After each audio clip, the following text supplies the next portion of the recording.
So we covered the importance of Salah the other day. Inshallah, today I'll be covering a few masla on the side, a few rules, regulations about Salah. Before I begin, actually I'll mention it within the qaida, inshallah. Inshallah azza wa jal. Bismillahir Rahmanir Rahim. الحمد لله رب العالمين والعاقبة للمتقين والصلاة والسلام عليك يا سيد الأنبياء والمرسلين أما بعد فأعوذ بالله من الشيطان الرجيم بسم الله الرحمن الرحيم. Please repeat after me. الصلاة والسلام عليك يا رسول الله. الصلاة والسلام عليك يا حبيب الله. الصلاة والسلام عليك يا نور الله. صلى الله تعالى عليك وسلم. قال الله عز وجل في القرآن الكريم يا أيها الذين آمنوا استعينوا بالصبر والصلاة إن الله مع الصابرين. صدق الله العظيم وصدق رسوله النبي الأمين الكريم ونحن على ذلك لمن الشاهدين والشاكرين والحمد لله رب العالمين. So inshallah we'll be talking about Salah today. So you all now know the importance of Salah. The importance of Salah and the punishment that waits for us if we do not perform our Salah on time. And we also talked about the importance of congregation. Quickly before we start, can anybody remember something about the importance of coming to the mosque for Salah? Anybody different? No? Yes? The Prophet said that whoever doesn't come to the church, if a man doesn't come to the mosque, then their house will be on fire. Yes, you're roughly that. And the Prophet ﷺ said he had the hope and he had the wish that if he was able to, he'd burn the houses of all those people that don't come to the masjid to pray namaz. Yes, so we covered that as well. So inshallah today we'll be starting to look at the method of Salah, the actual method of Salah. Everything from the preconditions, the things that need to be ensured before we begin Salah, to the actual performance of Salah, whether it be on your own due to some reason, if you're at school, if you're at work, whatever you're doing in the day. If you're praying on your own, we'll cover this, and we'll also cover the Salah of a person with congregation, with Jama'ah. Inshallah, it'll be split between either 2 sessions or 3 sessions. If I cover enough today, then it will be today's session, and then next week we will do the practical, and if not, then we'll carry on tomorrow as well, so that will be the second session, and then we'll do the practical next Saturday, inshallah. So, some people might be sitting here thinking that we already know how to pray Salah, we already know the method of Salah, there's no point in us sitting here. But first of all, it's fard for us to learn about the rules and regulations of Salah. And if it was as easy as we all tend to think, then I wouldn't be talking about it first of all today. And there wouldn't be so many books written just on Salah. This entire book is written on Salah. And if it was as easy as we all think, then the entire book, and this is just one book, it wouldn't be written on it. So, inshallah, listen carefully.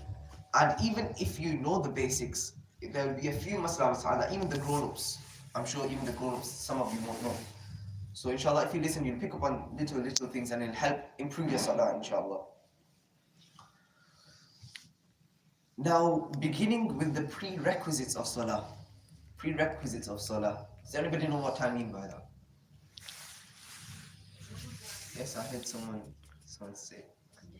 The conditions before Salah, the prerequisites, the conditions that have to be met before you start your Salah. Does anybody know what they are? Or can anybody tell me at least one? Yes?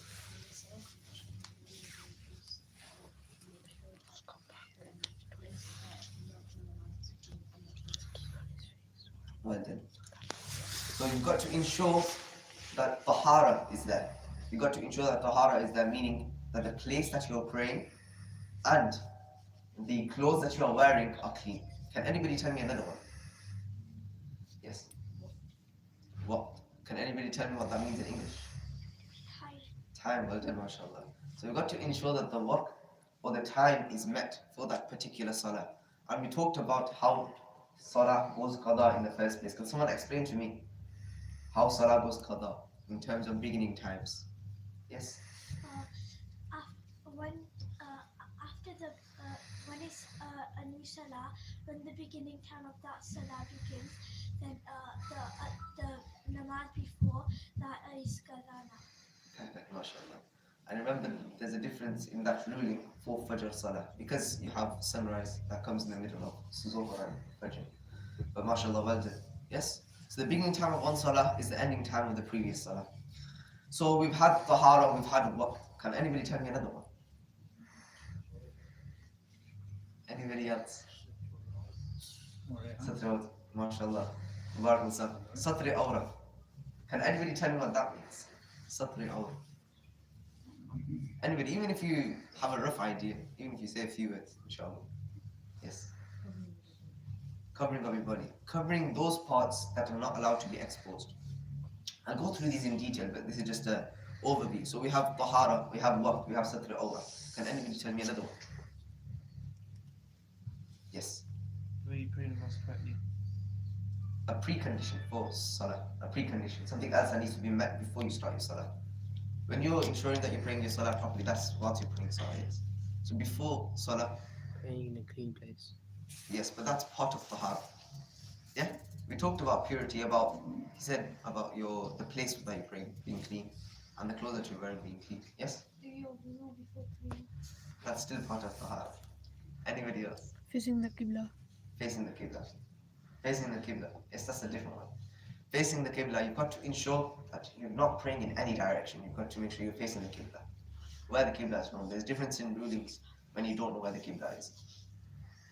So we've had Waqt, we've had time, we've had Satr Awra, we've had Tahara, and we've had facing the Qibla.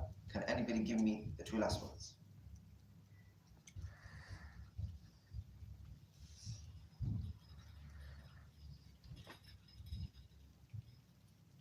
Any of the grown-ups as well, inshallah. Two last preconditions. Intention, niyyah, yes? Niyyah, you got to ensure that you are making the intention. And I'll cover this as well. The intention is not just merely saying it on your lips, but without having a firm condition, firm niyyah and intention in your heart, you're not completing the niyyah properly. And niyyah is one of the preconditions of salah. You've got to ensure that this precondition is met before you begin your salah. Can anybody give me the final one? Yes. Takbir al-Tahrima. Do you know what Takbir al-Tahrima means? Takbir al-Tahrima, or what it is? Allahu Akbar. The first Allahu Akbar that commences the salah. So as soon as you've done all the other things, you made sure that you're clean, tahara, you make sure that it's time, you've made sure that you're facing towards the Qibla, you've made sure that you've ensured purity, you've ensured that it's the time, you've ensured that you're facing towards the Qibla, you've ensured the niyyah, you've ensured that you've covered Satr Awra. The final thing you do is Takbir al-Tahrima. Yes, so whilst you're starting the salah, you say Allahu Akbar. That's Takbir al-Tahrima. Now, note that namaz will be invalidated, meaning it won't count if any one of the conditions remains unfulfilled prior to the commencement or before beginning your salah. But even if any of these things are violated whilst you're praying your salah, then your salah won't count, it will be nullified. How can it be violated whilst you're praying your salah? Say for example, if the place that you're praying is clean, yes, if the place that you're praying is clean, then all of a sudden it becomes dirty for whatever reason, then if that condition about where you're praying your salah being clean, that's broken, yes? So that means that after that point, after it becomes dirty, your namaz is nullified. So even if any of these preconditions are not met whilst you are praying your salah, then your namaz is nullified.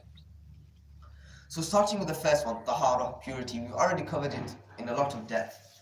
But we've got to ensure that from within the preconditions of salah, the body of the worshipper, this should be clean.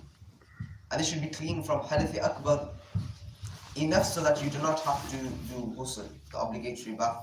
And you should be in a state of ablution, wudu, i.e. free from hadath asghar, impurities. I will explain these terms, hadath akbar and hadath asghar, further on. Number two. So number one, the body of the worshipper should be clean. What else needs to be clean? Where you pray, yes? So the place, that you're praying your namaz on, it should be perfectly clean. And then one last element, the body of the worshipper should be clean, the place that they are praying should be, the clothes that they are wearing should be clean. So we've got to ensure these three things are clean. Now, types of impurities. There are two branches of impurities. Impurity meaning najasa. You have najasati haqiqi, and then you have najasati hukmi. Najasati haqiqi is that filth or that dirt or that impurity which can be seen, physically seen. And then you have najasati hukmi, which is that filth that cannot be seen. Yes, so you have najasati haqiqi, which is that filth which You can't see. can be seen. And then you have najasati hukmi, which is that filth which You cannot see. cannot be seen. Now, within najasati haqiqi, you have two other branches. You have najasati ghaliza and najasati khafifa. Can anybody tell me what those two are?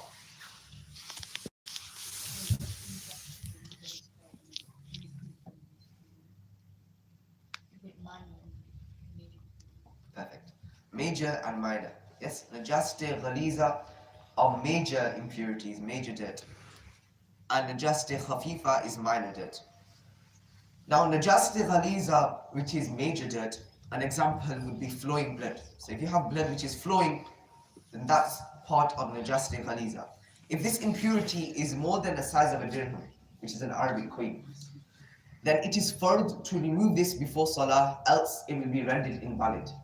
Yes? So if this type of impurity, for example, you have blood on your clothes or even on your body, and if it's more than the size of an Arabic coin known as a dirham, then you have to, it's fard for you to remove it. If you do not remove it, your namaz won't count.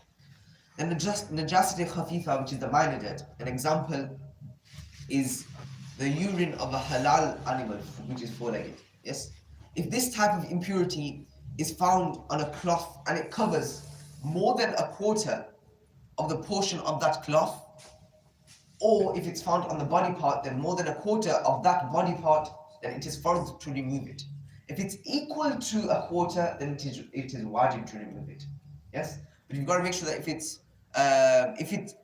it is a quarter or more than a quarter, you've got to remove it either way. Because fard and wajib, they are very close. Yes, they are both obligations, so you have to do it either way. Now, najasati hukmi. Can anybody remind me what najasati hukmi was again? So we have najasati haqiqi, which is filth which can be seen. Najasati hukmi is Cannot be seen. filth which cannot be seen. Now there's two types of that. You have hadathi akbar and you have hadathi asghar. Hadathi akbar are a special type of impurity which happen when certain relations take place between a man and a woman. And this type of impurity would require ghusl. Yes, we talked about this when we were talking about ghusl and when ghusl becomes fard. And without doing ghusl, if there is this type of impurity present, your namaz won't count. And then you have hadathi asghar, which is things like going to the bathroom. This type of impurity, do you need to do ghusl for it? No. No. Ghusl is not required for it. But what do you have to do? You have to do wudu before you start your namaz. Without doing wudu, if there is hadath asghar present and you don't do wudu, then your namaz won't count. So those were the types of impurities that one must remove himself from. But in terms of how to rid themselves of such impurities, the means of achieving tahara, purity from these impurities, there are three. Can anybody tell me? We've covered two of them. There's one other one as well. Means by which we can achieve purity. You have tayammum. What are the other two? Well done, mashallah. What are the other two? Give me one. Ghusl. So tayammum and ghusl. Well done. Last one. Wudu. Yes? You have ghusl, wudu and tayammum. These three are means for you to purify yourself from the impurities. So we've talked about the first precondition, which is, what was the first precondition? Can't be seen. The first precondition as a whole. As if you're listening. Tahar, well done, mashallah. Tahar, which means purity. So now the second precondition is satri aura. First of all, we should understand that the meaning of satri aura, lexically, i.e. in the dictionary, the term satar means to hide or to cover. And it's talking about those parts of the body that men and women have to cover both during namaz and in general. Yes, these are called satr awrah parts, or the awrah parts. The parts as instructed by the Sharia. If exposure of these parts takes place, if someone uncovers these parts, then it is immoral, and to cover them is fard, obligatory. Moreover, satr awrah is a prerequisite, meaning a precondition for salah as well. So exposure of these parts invalidates the namaz. Yes? So these parts, these special parts known as the satr awrah parts, or the awrah parts, you've got to cover them at all times, whether you're praying salah or you're not praying salah. It's counted as within the preconditions of salah, but you have to cover them at all times, whether it's in front of the same gender or the opposite gender as well. Remember this. You know, many of you guys as well probably, you wear shorts. You wear shorts which uncover the satr awrah. Are you allowed to do this? No. You're not allowed to do this, yes? Because the satr awrah is, can anybody tell me what the boundary is for the satr awrah? Yes. And from below your knees to above your navel. Yes. So from the navel to below your knees. Yes, so all this entire part should be covered at all times. Yes, no matter who it's in front of. It should be covered at all times. So wearing shorts, are you allowed to wear shorts? No. And if you do want to wear shorts, how can you ensure that you're allowed to wear the shorts that you are wearing? If they're below your knees, yes? If they're below your knees, they're covering your satr awrah. That's where you can wear shorts, and there's no issue with that, because it's covering your satr awrah. So that's fine. That's completely fine. So that's the general rule for satr awrah in all state of affairs. Now, it is unanimously accepted, meaning that all the ulama and all the scholars of Islam, they agree all together on the fact that it is obligatory, it is fard to keep a person's satr awrah covered at all times. Either when a person's praying namaz or otherwise, it is improper to expose the private area in front of anybody else. Remember this, the satr awrah is also known as a private area because you're not allowed to expose it to anyone else. So exposing this area, it is wrong and immoral, and it is further to cover it at all times, whether it's in front of the same gender, like I said, or in front of the opposite gender as well. So we talked about the first precondition, which was tahara, purity. We've talked about the second one, which was satr awrah. Now what was the third one? That's the last one, just before takbir al-tahrim. After ensuring the tahara, the purity, and the satr awrah is covered, what do? Something about your direction. Oh, yes. Qibla. You're facing towards the Qibla. Now in terms of facing towards the Qibla, any portion of one's face should face towards the Qibla. It's not essential that the entire face is towards the Qibla. But even if some of it is towards the Qibla, then it's fine, namaz is valid. Now deviation of the face is permissible only within the boundaries. Can someone tell me what the boundaries are for facing the Qibla? Either way. Yes. Can it only be 45 degrees difference? Yes. Can somebody elaborate on that? He's got the measurement right, 45 degrees. Can anybody tell me where from or how we calculate the 45 degrees? In each direction. Perfect. From the Qibla, yes? So say for example, Qibla is this way. Yes, so Qibla is behind me. I'm only allowed to face within 45 degrees each side of the Qibla. So 90 degrees in total. So Qibla is this way, I'm only allowed to go 45 degrees this way and 45 degrees this way. That would still be counted as facing the Qibla. Any more than that and you're not facing the Qibla, hence would your namaz be complete? No, because it's part of the preconditions of Salah. So, we have ensured that the first precondition is met. We've ensured that tahara is met. We've ensured that we cover the satr awrah. We've also ensured that we are facing the Qibla. What comes next?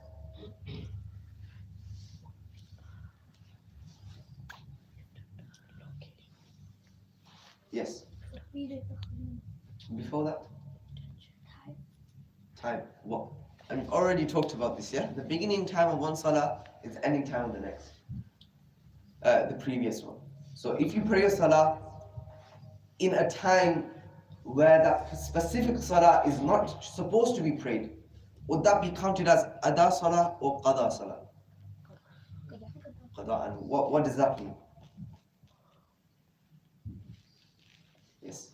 That it end before the next salah. Yes. So you've not prayed within the certain time.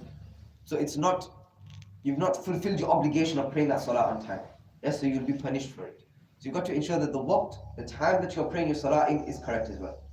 And then before takbir al-tahrima, there's one other one. Intention. Intention, niyyah. Now, an important point to note about the niyyah is that the term niyyah is generally understood to mean the intention to offer namaz. And the rule is that a good niyyah should be made and has to be made for a perfect and valid salah. Many people, when they pray namaz, they merely say the Urdu, the Arabic or the English versions of the niyyah. But this doesn't conclude, this doesn't amount to proper intention. This is not enough. There must be a firm intention from the heart in order to have made a true and proper intention. Yes, because without a true and proper intention, does our salah count, yes or no? No. No. And how can you make a true intention if you are just merely saying it from your lips? You know, even we talked about the 5 pillars of Islam, and we talked about shahada. What did we say about shahada when a person takes the shahada? That's the most important, and that is more important than salah. Yes, it's more important than salah. Salah comes very close to it, but it's more important than salah. But in terms of saying the shahada, I'm pretty sure we covered it. That's more directly than just say shahada. Yes. Just merely saying the shahada on your lips is not enough. If a person just says, Ashhadu an la ilaha illallah wahdahu la sharika lahu wa ashhadu anna Muhammadan abduhu wa rasuluh. If they merely just say the shahada, la ilaha illallah Muhammadur Rasulullah sallallahu alayhi wa sallam, but they do not accept it in their heart, then are they classed as a Muslim, yes or no? No. You have to accept it in your heart. You know, that's what distinguishes between a munafiq, a hypocrite, and a true Muslim. The munafiqeen, the munafiqun, they would recite the kalima, they would pray namaz, but the intention in their heart wasn't right. Hence, they were not classed as Muslims. And there's a very famous hadith about intention. Can anybody tell me? Yes. Actions are based upon their intentions. Can anybody tell me the Arabic version of it? Subhanallah. إنما الأعمال بالنيات وإنما لكل امرئ ما نوى. Yes, the إنما الأعمال بالنيات, that's a shortened version of the actual hadith sharif. But we all know the shortened version. But the longer version also carries on after what has been prayed as well. So Rasulullah sallallahu alayhi wa sallam said, إنما الأعمال بالنيات, that indeed actions are based upon their intentions. وَإِنَّمَا لِكُلِّ امْرِئٍ مَا نَوَى, and indeed for every man is what he intends. So, in anything we do in life, our intention is greater than, our intention is that upon which our actions are based. So say for example, I have come to pray namaz at mosque. Yes, at Fajr time. And my intention is so that people can say, oh look, he's come to pray Salah at Fajr time, early in the morning at mosque. Is my intention correct, yes or no? No. Yes. Is my intention correct? No. Intention is not correct. Yes? So would your Salah be full of barakah and blessings, and would your Salah have the correct niyyah before you are starting? No. Because the intention in your heart is not right. So your namaz will be based upon this, your namaz will be judged upon this. Another example, say I'm sat here teaching you right now. Yes? And a general thing as well. When people are teaching you, and when the ulama and the scholars, they are doing speeches, the rule for us is that we're not supposed to do anything but bring the people who are listening to us closer to Allah subhanahu wa ta'ala and Rasulullah sallallahu alayhi wa sallam. That's the base rule. That's the base rule, yes? That's what our intention should be. So if I'm sat here right now with an intention of making you all like me, or with the intention that you'll all come next Saturday to my other program, is that intention correct, yes or no? What should the intention actually be? only the closer to Allah subhanahu wa ta'ala and the Prophet sallallahu alaihi wasallam. So my teaching over here, it'll all be useless if my niyyah is not correct. Yes? So no matter what we do in life, our niyyah, our intention is very important. إِنَّمَا الْأَعْمَالُ بِالنِّيَّاتِ. All actions will be based upon intentions. So even in salah, merely saying the niyyah, that doesn't amount to a full intention. In order to do a true and proper intention, we've got to also intend in the heart. Now when praying in congregation, there is a difference within the niyyah we should be making. Does anybody know this difference? You're meant to say behind the imam. Perfect, mashallah. You're supposed to say behind this imam. And does anybody know the Arabic version of saying just that? Within your niyyah, when you pray behind an imam, you have to say, I am praying this salah behind this imam, facing the qibla, and then you start, Allahu Akbar. Or in the Arabic version, iqtadaytu bihadha al-imam, behind this imam.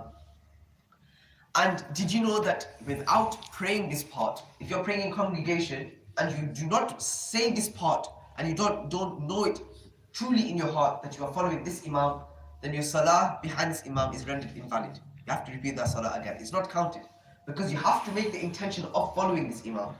Another thing, say for example in Tarawih, this is more likely in Tarawih.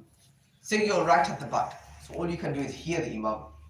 And say for example, you think that person number 1 is leading the salah, so you make the intention, say for example, that I am praying behind Hafiz Adam. Yes? But in fact, it is Hafiz Altaf who is leading the salah.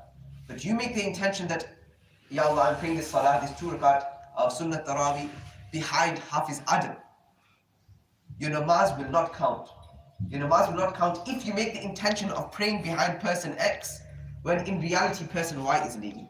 That's why it's better for you to say, I am praying this salah behind this imam, rather than thinking about a certain person or taking any names. So when you are doing niyyah for salah, if you know the Arabic version, you say, iqtadaytu bihadha al-imam, behind this imam. You do not take any names. And if you're saying the English or the Urdu version, likewise. Now, so we've covered niyyah. What was the last precondition for salah? Takbir al-tahrima. So saying Allahu Akbar to begin namaz is known as takbir al-tahrima. Takbir al-tahrima is a prerequisite for all sorts of namaz except in funeral namaz, also known as namaz al-janaza, wherein it is classed as only a part of namaz. This has been mentioned in a book called Durr al-Mukhtar. Now the fara'id of salah. There are 2 main fara'id of salah. One type is called khariji fara'id, and the second type known as dakhli fara'id. The first type of fara'id, khariji fara'id, the English term for that is external obligations. And that is those obligations which have to be ensured outside of namaz. And then you have dakhli fara'id, which are the internal obligations. And those are those obligations which you have to ensure that are met within your salah. Khariji fara'id, those outside of salah, we've already covered, those are the prerequisites of salah. Dakhli fara'id, we shall mention now. These are those internal obligations which are to be fulfilled during salah and without which your salah will be rendered invalid, meaning it does not count. Can anybody tell me how many there are? How many fara'id are within salah? 7. Yes? Can anybody tell me all of them together?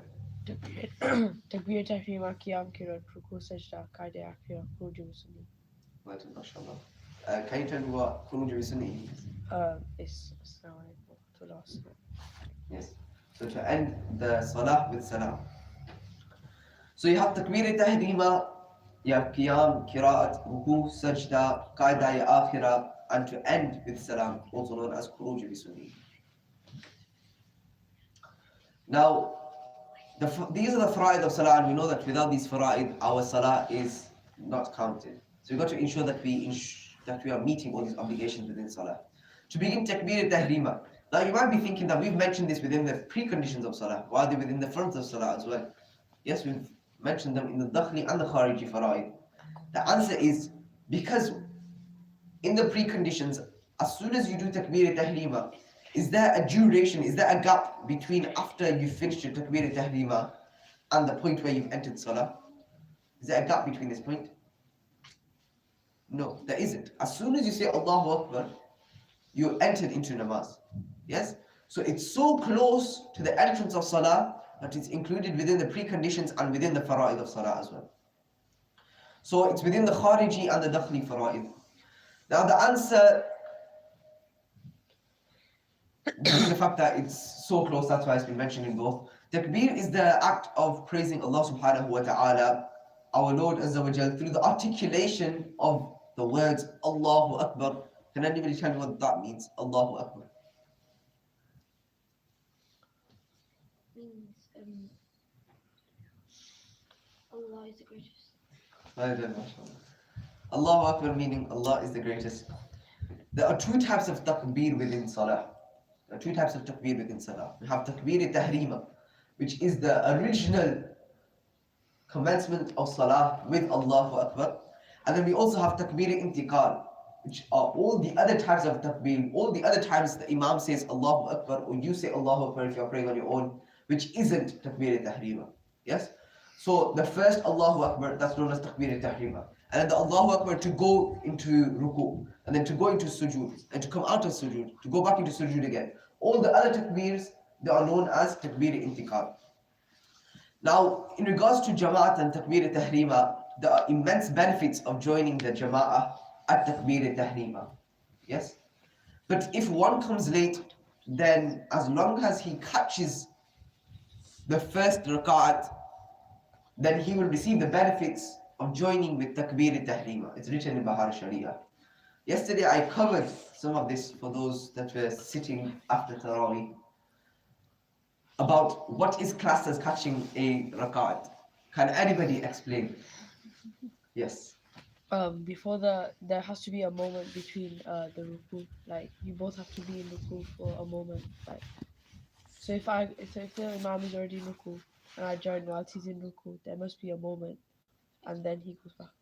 Perfect, mashallah. Yes. So even the elders, we see quite a few people, they don't know this ruling, and then they join the salah late, thinking that they've caught the rakat when in fact they haven't, and then they miss an entire rakat out.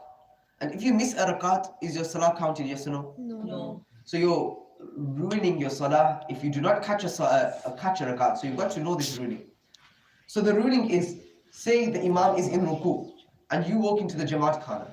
Yes, you walk into the Jamaat Khana and you see that the Imam is in ruku. You've got to ensure that you are in ruku, completely in ruku, for the duration of 1 moment before the Imam begins to get up. And it is after that duration has took place, that's when you know that you've caught the rakat. And can anybody tell me what the Shari definition of 1 moment is? Like at least like a good second. So like you're in whilst he's not saying anything. Not quite. Was it 3 subhanallahs? Yes.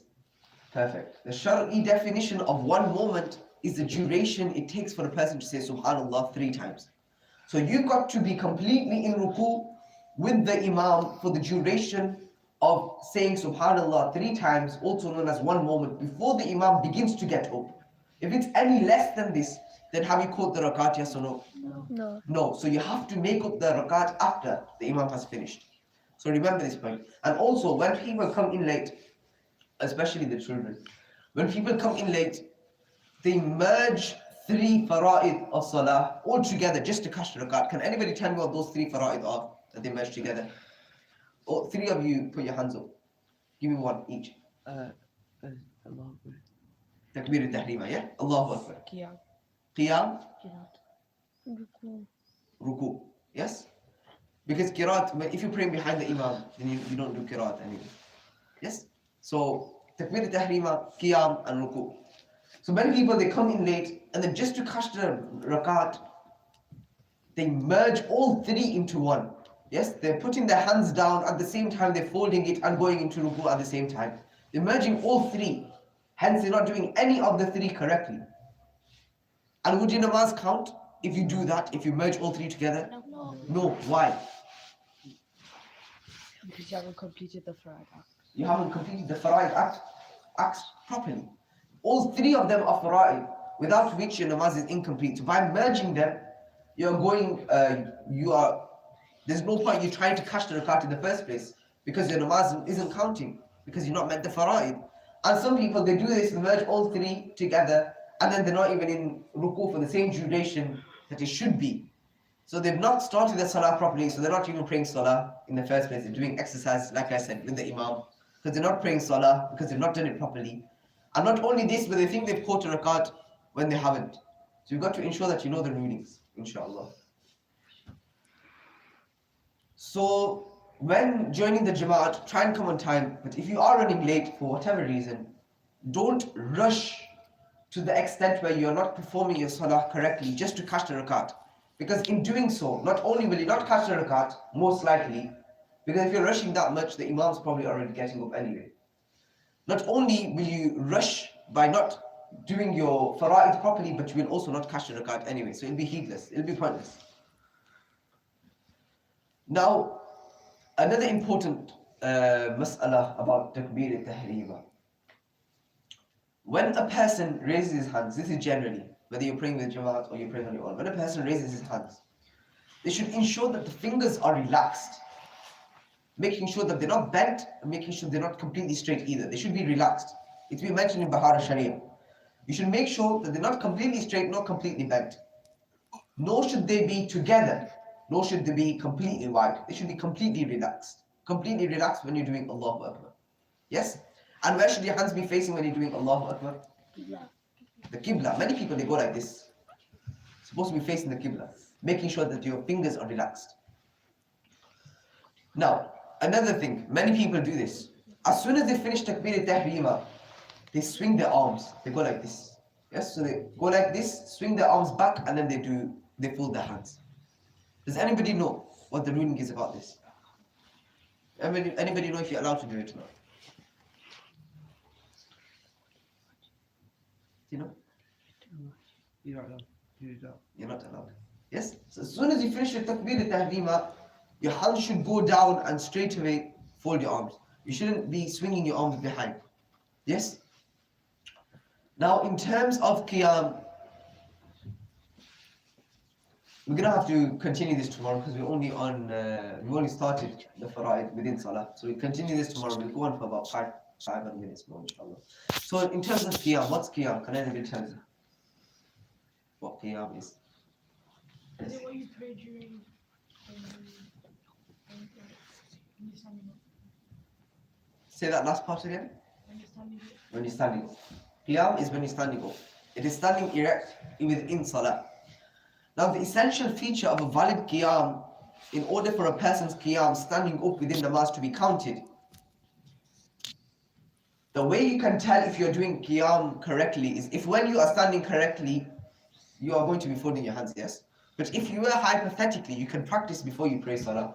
If you were to stretch your arms completely down without moving your back, you shouldn't be able to touch your knees. If you can touch your knees, that shows that you're not doing Qiyam properly. This is what been mentioned in the kitabs. Yes, this is a way for you to test if you're doing your Qiyam, you're standing up in Salah properly. And note that perfect Qiyam is standing completely straight. Now, can anybody tell me how to stand in Qiyam, the actual method of standing in Qiyam? Yes. Is it like 3 fingers above the belly button? Of which hand? Should The be right above hand. the other. The right hand above the left hand above the belly button. Perfect. So the left hand should be underneath, the right hand should be on top, your thumb and your pinky should be circling the wrist of the left, and your 3 fingers should be on top, and it should be below your belly button. Yes? It should be below your belly button. Now Qiyam is fard in all fard, witr, Eid and Sunnah of Fajr Salahs. If these Salah are prayed in the sitting position, without any valid Shar'i reason, without any valid excuse, it will be rendered invalid, i.e. your namaz will not count. Imam Azam radiallahu anh, he has narrated that it is sunnah to keep 4 finger space between both legs in Qiyam. And in another book, I'm not 100% sure, in another book, I think it's in Qur'an Sharif, it mentioned that the reason for this is to ensure that your legs are not touching. The reason of keeping 4 finger space is to ensure your legs are not touching. So even if you're keeping 4 finger space, or you think you're keeping 4 finger space and your legs are touching, know that you need to keep your legs slightly further away, because your legs shouldn't be touching. Now, it's been mentioned in Fatawa Razwiyya, many of you might not know this, Did you know that it is actually sunnah to keep your body weight on one leg whilst you're praying salah? You have to keep both feet on the ground. Yes, if you lift your either one of the feet above the ground, then your namaz is invalid. But it is sunnah to, whilst both feet are on the ground, to move your body weight onto one leg and then onto the other. Yes, vice versa. It is sunnah to do this. Allah Hazrat writes this in Fatawa Razwiya. So in Tarawih namaz, some people, well, the kids anyway, they lift their leg entirely up. You shouldn't do this. Yes, and even the older people, it's better and it's sunnah for you to just put your weight on one leg and then switch it around. Yes? Now, qiyam for the sick and old people. If someone is able to stand up for even a while, then it becomes obligatory to say that Takbir al-Tahrima was standing, and then one may sit down and complete the rest of his namaz. Allah Hazrat writes this in Fatawa Razwiya. So if you are ill to such an extent where you cannot do sajda, this is another thing. Many people who are slightly ill, we all do this. Yes, you shouldn't be doing this. If we're slightly ill or when we become old, it is common practice for a person to automatically start praying salah on the chair. The actual ruling is that if you're ill to such an extent where if you are praying standing up or if you go into sajda, then it will cause you intense pain or it will only increase your illness, only then you're allowed to pray salah sitting down. Yes, even if you're old, you know, it's been written. Let me just find the source for it. It's been written in Fatawa Razwiya again. Allah Hazrat says, if a person is sick or weak but can't stand up with the support of a wall, a stick, or even a person, i.e. a servant, or someone to help him pray salah, then it is obligatory, it is fard for him to pray salah in that standing position with the support. It is only if he cannot go into sajda without causing intense pain or without his illness increasing, only then he can pray sitting down. That's the extent of it. So even if you can pray by standing but putting one hand against the wall or leaning on the wall or leaning on a stick or having someone else help you by leaning, then you have to, it is fard for you to pray standing up. But you will have seen many people pray nafil salah sitting down. Are you allowed to do this? Yes or no? No. Yeah. It's a 50. 50-50. Give me one final answer. Are you allowed to pray nafil salah sitting down? Yes or no? Yes. Yes, you're allowed. Yes? Nafil namaz, that was a trick question. Nafil namaz can be offered in the sitting position, even if a person is able to stand up. According to hadith, namaz offered in a sitting position carry half the reward though than a person praying in standing position. Nafil salah, they carry half the reward if you were to pray sitting down than if you were to pray standing up. But you are allowed to do so. However, there will be no reduction if a person is doing it for some shortly reason, i.e. he's ill. Yes, even though you don't have to be ill to pray sitting down, but if a person's ill, that's why he's praying nafil salah sitting down, there will be no reduction in reward. Nowadays, it's customary to offer sitting down, but you should aim to pray standing up, so then you get double the reward. Yes, double the reward, because we commit so many sins in our life, it's next to impossible to even think that our good deeds will ever outweigh our bad deeds. Yes, it will only be through the mercy of Allah subhanahu wa ta'ala that will be entered into paradise. So whatever good we can do, we should aim to do it, inshallah. Now the final one before we finish for today. The next fard of salah, qira'at. Lexically, qira'at is a recitation of the Holy Quran systematically and with correct pronunciation in namaz. Note, in salah, the Holy Quran should be recited in such a way that each and every word and huruf is pronounced clearly, syllable by syllable, and can be differentiated from each other. For example, Jim should be different from Wad, and Dal should be different from Tha. Yes? Many people, especially people who are older, they say some things in namaz. For example, Subhana Rabbiyal Azim, they swap the Dal out with a Za, and that changes the meaning completely. Does anybody know what a person should pray instead if they cannot pray Subhana Rabbiyal Azim? Can anybody remember? Subhana Rabbiyal Kareem, Subhanallah. So if a person cannot say Subhana Rabbiyal Azim, rather than changing the meaning by switching letters out, they should say Subhana Rabbiyal Kareem. Because that is closer to the meaning that Allah subhanahu wa ta'ala, all praise it to Allah, the one who is the most merciful, the one who is the most generous, subhana rabbi al-kareem. Now, just to finish off, there are two types of salah in terms of qira'at. I mentioned this briefly yesterday. Can anybody remember? There are two types of salah in terms of qira'at. Even if you tell me the English version. No. In terms of qira'at, qira'at. Subhanallah. You have jahri salah and you have sirri salah. Jahri salah is that salah within which, can anybody remember? What does the imam do in jahri salah? Or take a guess. It'll be right. You've got 50-50 chance. Pray out loud. They pray out loud in jahri salah. Yes, that's known as jahri salah, where the imam prays out loud. Then you have sirri salah, within which the imam prays quietly and silently. Can anybody tell me which salah or jahri salah, i.e. which salah the imam prays out loud? Fajr, Maghrib, Isha. Fajr, Maghrib and Isha. Within the 5 daily salah, Fajr, Maghrib and Isha salah.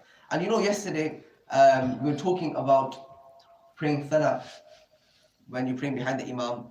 In jahri salah, what do you do when the imam starts qira'at? You stop. If you've not finished praying Salah, you have to stop. You have to stop praying salah if the imam starts praying qira'at out loud. Yes, in a jahri salah.